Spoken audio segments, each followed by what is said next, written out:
Thomas കോലങ്കുഴിയിലച്ഛൻ്റെ കാനായിലെ കല്യാണക്കുറികൾ എന്ന് പറഞ്ഞിട്ടൊരു പുസ്തകമുണ്ട്. അതിലൊരു ചാപ്റ്ററിൻ്റെ പേര് വിളിയുടെ കാതൽ. ഇന്നത്തെ ഗോസ്പലിൻ്റെ ബാക്ക്ഡ്രോപ്പിലാണ് അത് എഴുതപ്പെട്ടുള്ളത്.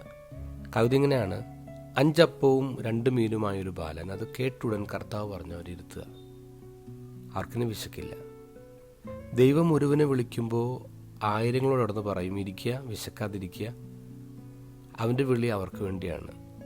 നിന്നെ ദൈവം വിളിച്ചെങ്കിൽ ആളുകളോട്, അവശരോട്, വിശക്കുന്നവരോട്, അജ്ഞരോട്, അറിവില്ലാത്തവരോട്, രോഗികളോട്, മൃതപ്രായരോട് അവൻ പറഞ്ഞിട്ടുണ്ട്, ഇരിക്കുക, ശാന്തമായിരിക്കുക.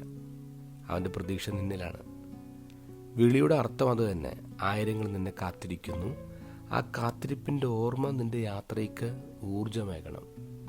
കവിത അവസാനിക്കുന്ന അങ്ങനെയാണ്: ആയിരങ്ങൾ നിന്നെ കാത്തിരിക്കുന്നു, ആ കാത്തിരിപ്പിൻ്റെ ഓർമ്മ നിൻ്റെ യാത്രയ്ക്ക് ഊർജമേകണം. ഇത് ഗോസ്പൽ ഇത്ര ഭംഗിയായിട്ടാണ് ഈശോ നമ്മോട് സംസാരിക്കുന്നത്. ഒരച്ഛനോടായാലും അമ്മയോടായാലും ഒരു പുരോഹിതനോടായാലും അവരെ ദൈവം വിളിക്കുമ്പോൾ എന്തെന്നാണ് അവരോട് പറയുന്നത്? അവിടെ കയ്യിൽ അപ്പം കണ്ടിട്ട് ദൈവം അപ്പുറത്ത് കാത്തിരിക്കുന്ന ആയിരങ്ങളോട്, വിശന്നിരിക്കുന്ന മനുഷ്യരോട് പറയും, നിങ്ങളിരുന്നേ, എന്നിട്ട് ഇലയൊക്കെ ഇട്ടിരുത്തിയിരിക്കുക, ഇപ്പോൾ ഭക്ഷണം വരുമെന്ന് ഈശോ പറയാം. എന്നിട്ട് തിരിഞ്ഞു നോക്കുമ്പോൾ നമ്മളവിടെ ഇല്ലെങ്കിലോ, നമ്മുടെ കയ്യിൽ അപ്പമൊന്നും ഇല്ലെങ്കിലോ, എന്തായിരിക്കും ആ വിശന്നിരിക്കുന്നവരുടെ നിരാശ?